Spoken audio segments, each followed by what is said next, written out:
ओम नारायण नारायण नारायण नारायण। सब मित्रों को राम राम, सबका स्वागत है। दोस्तों कैसे हैं आप सब। दोस्तों आज 1 दिसंबर रविवार है, रात को 9 बजे के करीब में वीडियो शूट कर रहा हूं। कल 30 नवंबर शनिवार को पुष्पा 2 की एडवांस बुकिंग शुरू कर दी गई थी। हालांकि अभी आज रविवार रात को 9 बजे तक भी सभी शोज नहीं खोले गए हैं, केवल कुछ शोज की बुकिंग शुरू हुई है। परंतु फिर भी पुष्पा 2 एक के बाद एक नए रिकॉर्ड्स पर रिकॉर्ड्स बनाते जा रही है एडवांस बुकिंग में। और पिछले जितने भी बड़े बड़े रिकॉर्ड्स थे ना, विशेष तो बॉलीवुड के, उन सब को ये फिल्म ध्वस्त करते जा रही है।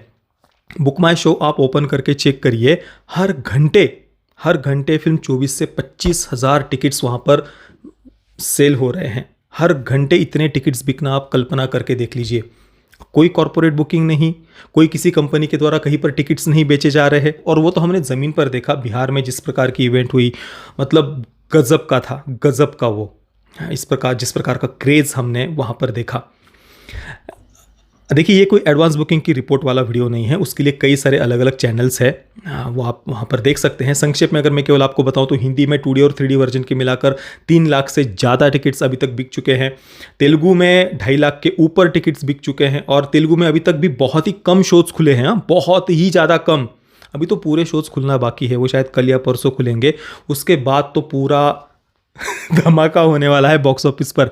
कम शोज के साथ भी इस प्रकार की बुकिंग हमें दिख रही है, तो बाद में तो आप कल्पना ही करके देखिए क्या होने वाला है।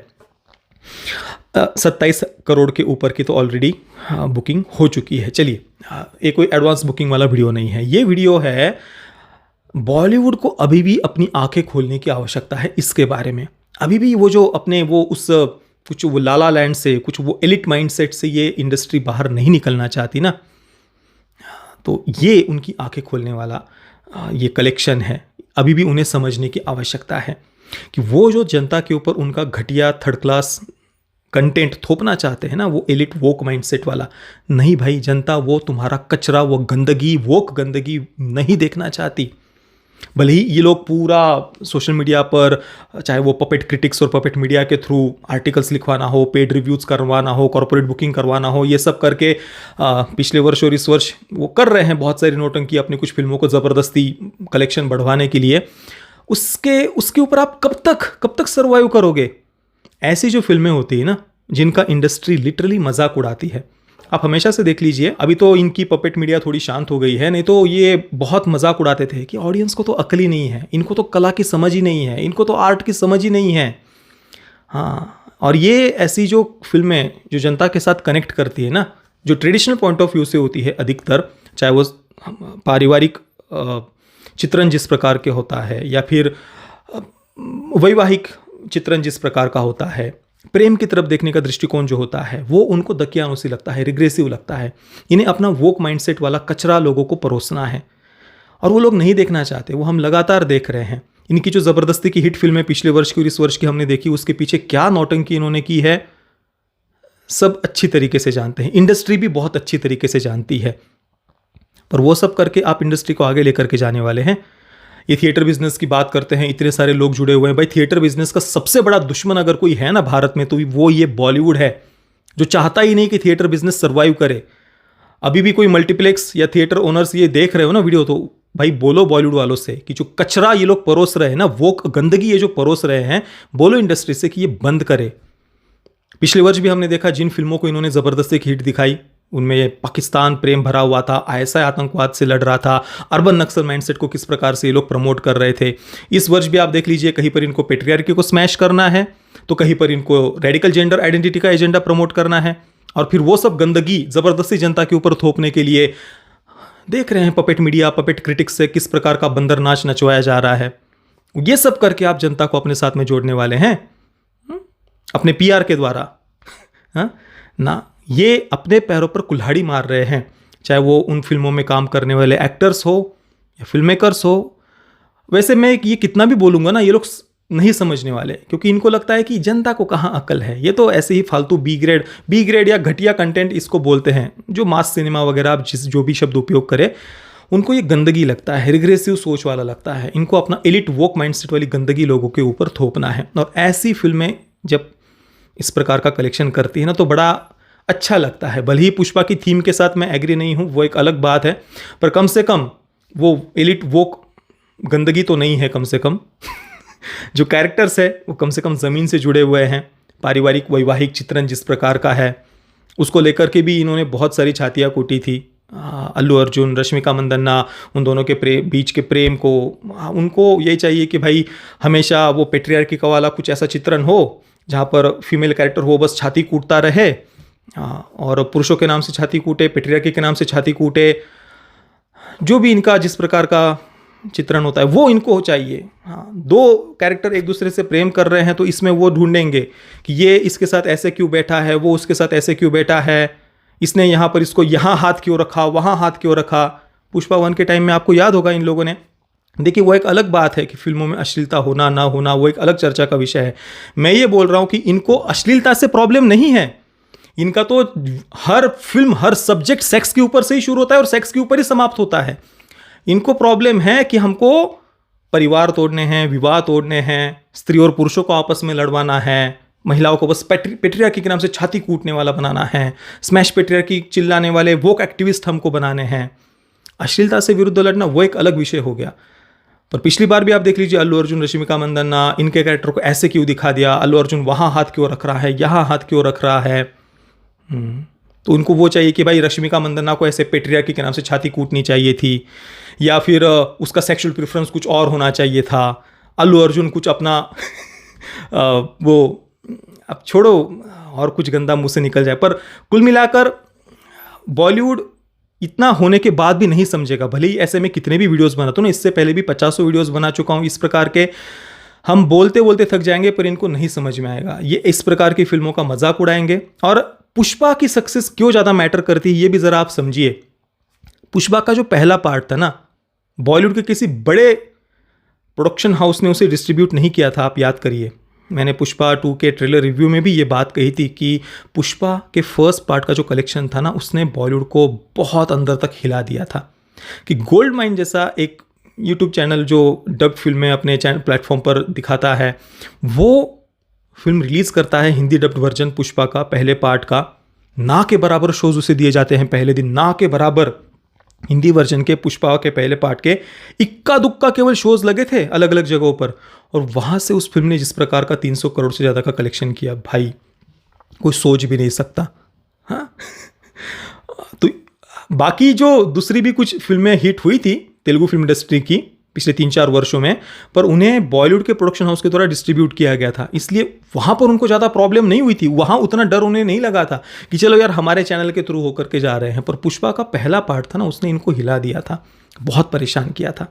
इसी प्रकार का ये हिल गए थे कब, द कश्मीर फाइल्स के सक्सेस के समय। इनको समझ में ही नहीं आ रहा था कि भाई यहाँ पर हमने ना PR के ऊपर पैसा बहाया कश्मीर फाइल्स वालों ने, ना कुछ कॉरपोरेट बुकिंग करवाई, कुछ नहीं। जनता ने प्रेम दिया, जनता देखने के लिए गई।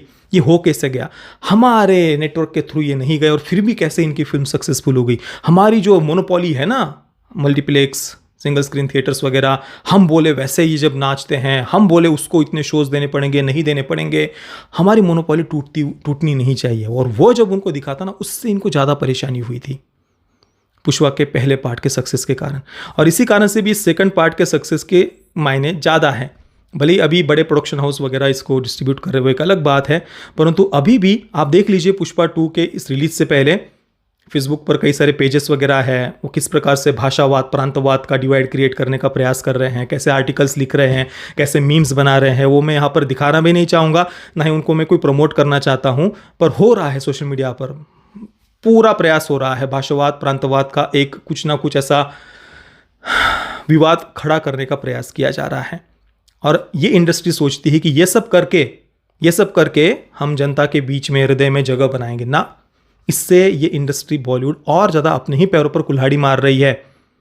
और आप देखिए, इनकी जब किल नाम की फिल्म भी आई थी ना, बहुत इंडस्ट्री पूरा भाई अभी भी देख लीजिए, मतलब मास्टरपीस ही हो गई थी उनके लिए। वो टेक्निकली वेल मेड थी, डायरेक्शन, कैमरा एंगल वगैरह वगैरह दिखने में बढ़िया था सब कुछ। पर भाई उसमें मेहनत क्या की थी आपने? एक आदमी ट्रेन में चढ़ता और इधर उधर सबको मार रहा है, ये आपकी कहानी थी। आपने ना स्टोरी, ना कैरेक्टर, ना सब प्लॉट्स, कुछ नहीं, बस एक आदमी ट्रेन में चढ़ेगा, इधर उधर मारेगा, हो गई आपकी मेहनत पूरी। और ये एनिमल का मजाक उड़ाते हैं जिसमें 50 कैरेक्टर्स है, सैकड़ों सब प्लॉट्स है, इतनी सारी थीम्स को एक्सप्लोर किया है, कि फेमिनिस्ट खुद ही परेशान हो गए थे उन थीम्स को काउंटर करते करते, आर्टिकल्स पर आर्टिकल्स लिख रहे थे। इस डायलॉग में संदीप रेड्डी वेंगा ने ये कहा, उस डायलॉग में वो कहा, उस सीन में ये कहा, इस सीन में ये कहा, उस सीन में प्रॉब्लम, उस सीन में। भाई ये लोग काउंटर करते करते पूरा ऐसे मूर्खों की तरह हरकतें करने लग गए थे एनिमल के समय। इतने सारे सब प्लॉट्स, इतने सारे कैरेक्टर्स, इस प्रकार की फिल्म डेवलप की थी एनिमल में। किल में क्या किया आपने? एक आदमी ट्रेन में चढ़ता है और इधर उधर मार रहा है, बस हो गई आपकी कहानी पूरी। और आपको लगता है कि देश की जनता पागल है और फिर वो ऐसे जत्थे के जत्थे थिएटर में जाने चाहिए ऐसी फिल्म देखने के लिए, और फिर लोगों को बोलेंगे लोगों को तो अकल ही नहीं है, किल जैसी फिल्म को अप्रिशिएट नहीं करते। क्यों करेंगे अप्रिशिएट? बहुत बढ़िया कैमरा आपने घुमा लिया और वो आपका कैमरा एंगल कितना बढ़िया मूव कर रहा है कैमरा, ये देखने के लिए जाएंगे लोग थिएटर में। क्या सब प्लॉट्स डाले थे आपने? कौन से कैरेक्टर डेवलप किए थे आपने वहां पर? अरे even John Wick, Indian John Wick वगैरह कह रहे थे ना किल को, अरे जॉन विक से ही सीख लेते। 1.5 घंटे की फिल्म जॉन विक का पहला पार्ट, क्या क्या उन्होंने डाला है और क्या क्या दिखाया, जरा देख लो 1.5 घंटे में। शुरुआत के 5 मिनट में जॉन विक और उसकी पत्नी के बीच के संबंध को कितना बढ़िया तरीके से उन्होंने डेवलप किया। पूरा उनका जीवन का जो सारांश है वो दिखा दिया। 5 मिनट भी नहीं थे, शायद 2-3 मिनट में ही उसकी पत्नी के द्वारा वो पपी देना, फिर उसका मारे जाना, और उसके बाद में जिस प्रकार का वो कत्लेआम मचाता है। केवल वही नहीं, शुरुआत के 5 मिनट की बात नहीं, जो माफिया है, क्राइम वर्ल्ड है, उनका पूरा अंडरग्राउंड एक पूरी अलग गवर्नमेंट चल रही है, अपना पूरा उनका शासन प्रशासन तंत्र है उस माफिया का पूरा अंडरग्राउंड। उनकी अपनी अलग करेंसी है, बैंक है, वेपन्स किस प्रकार से वो एक दूसरे से लेते देते हैं। 7 अलग अलग दुनिया में जगह पर अलग अलग माफियाज है, वो एक दूसरे के साथ में कनेक्टेड है। इतना सब कुछ उन्होंने 1.5 घंटे में डेवलप कर दिया था। आपने किल में क्या किया? एक आदमी ट्रेन में जाता है और इधर उधर मार रहा है, बस हो गई आपकी कहानी पूरी। बस हो गई आपकी कहानी पूरी। और फिर लोगों को कहना कि लोग तो मूर्ख है। भाई मैंने भी किल को 7.5 आउट ऑफ 10 स्टार्स दिए थे, क्योंकि टेक्निकली वेल मेड है वो। पर क्या बस एक आदमी ट्रेन में चढ़ रहा है और इधर उधर मार रहा है वो देखने के लोग थिएटर में जाएंगे? और मोस्ट वायलेंट फिल्म कह रहे हो, कौन से एंगल से मोस्ट वायलेंट फिल्म थी वो? कौन से एंगल से? और चलो मोस्ट वायलेंट भी हो, आप कुछ एक्शन कोरियोग्राफी में कुछ नयापन किया आपने। जॉन विक की और एक्शन कोरियोग्राफी आप देखिए, पहले पार्ट की, सेकंड पार्ट की, गन शॉट सीक्वेंसेस देखिए, कुछ ना कुछ नया, जिस ऐसा लगता है जैसे कोई वीडियो गेम हम खेल रहे हो, इस प्रकार की एक्शन कोरियोग्राफी है। किल में कौन से इस प्रकार की कुछ अलग एक्शन कोरियोग्राफी हमें देखने को मिली थी? ठीक ठाक ही थी।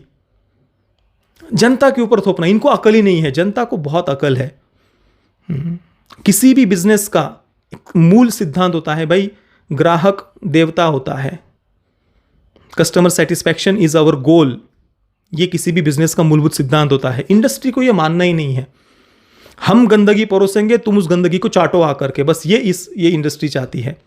लोग कनेक्ट हो सके ऐसे कैरेक्टर से इनको बनाने नहीं है। अपना वो गंदगी जो दिमाग में भरी हुई है उस प्रकार का सामाजिक चित्रण करना है, वही चित्रण करना है, हर जगह पर वही उपदेश देना है, एक्टिविज्म करना है इनको।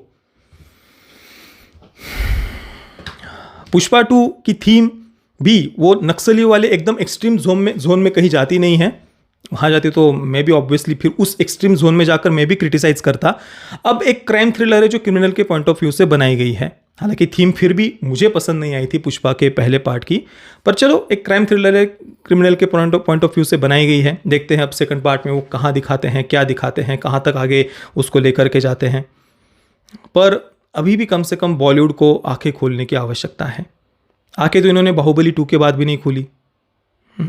उसके बाद भी ये राष्ट्रवाद का भद्दा मजाक उड़ाने वाली फिल्में बनाते रहे। अभी भी आप देख लीजिए सिंघम अगेन, क्या था वो, क्या था वो? क्रिंज शब्द भी बहुत छोटा है। क्या मतलब, बस हम राष्ट्रवादी नेताओं के सामने अपना कुछ वो नाम बड़ा कर लेंगे, फोटो खिंचवा लेंगे, हो जाएगा। ये मुझे तो ऐसा ही लगा भाई। मेरा अपना ओपिनियन तो इसको लेकर के ऐसा ही है, क्योंकि इतनी घटिया फिल्म कोई कैसे बना सकता है। और बाकी भी जो राष्ट्रवादी सो कॉल्ड राष्ट्रवादी फिल्में इन्होंने बनाई हुई है, क्या था वो? मजाक ज़्यादा था, क्योंकि अंदर वो भाव ही नहीं है ना। और ट्रेडिशनल पॉइंट ऑफ व्यू से तो सोच ही नहीं सकते, ज़मीन से जुड़े हुए कैरेक्टर्स तो लिख ही नहीं सकते। कुछ भी बनाएंगे वहाँ पर उनको अपना वोक एक्टिविज्म डालना है। कहीं पर सेक्सुअल लिबरेशन डाल देंगे, कहीं पर रेडिकल जेंडर आइडेंटिटी का एजेंडा डाल देंगे। बस जनता को थिएटर में ला करके टॉर्चर करना है हमको उनको। हाँ, और फिर बोलेंगे जनता को अकल ही नहीं है। फिर कॉर्पोरेट बुकिंग करा कर फिल्मों का कलेक्शन ज़्यादा दिखाना है। ऐसे सर्वाइव होगी इंडस्ट्री। थिएटर बिजनेस का सबसे बड़ा दुश्मन मेरे अनुसार तो ये इंडस्ट्री खुद ही है, बॉलीवुड, क्योंकि वो चाहती ही नहीं है कि जनता शांति से आकर के एंजॉय करे थिएटर में। चलिए दोस्तों, ये मेरा अपना ओपिनियन था, मत था इस विषय को लेकर के। बाकी आपके, मैंने जो भी बातें बताई उस पर आपके विचार क्या है, मुझे अपने नीचे कमेंट में अवश्य बताना। ये वीडियो देखने के लिए आप सभी मित्रों का बहुत बहुत धन्यवाद। जय श्री राम, वंदे मातरम।